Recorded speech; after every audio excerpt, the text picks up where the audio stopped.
Almost everywhere you go in Zalambesa, a town on Ethiopia's border with Eritrea, there are reminders of war, buildings in rubble, walls riddled with bullet holes and a border still delineated by 2 rows of trenches.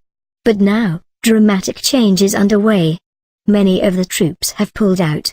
A little cafe has popped up right on the border. Children are selling candies and drinks to travelers and, for the first time in 2 decades, people and goods are transiting the crossing between Zalambesa and the Eritrean town of Serha. Tesfaye Gabir, a man in his 40s, runs a horse-drawn cart taxi back and forth over the border. Like others interviewed in this story, he would give only his first name because he still fears the Ethiopian government. He says every time he crosses the border, it feels like a dream. Peace is everything, he says. This war never made sense to him. We have children from them and they have children from us, he says. We are connected by blood. Ethiopia and Eritrea were once a single country. Eritrea gained independence amicably from Ethiopia in 1993, but a few years later, the countries went on to wage one of Africa's deadliest wars.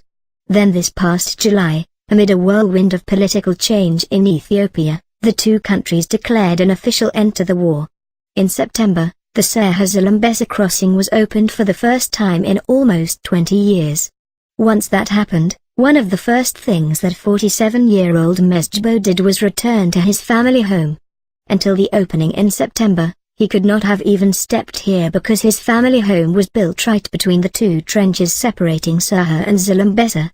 Unfortunately, when he got home, all he found was a pile of rocks. The house had probably been destroyed by a tank or a bomb.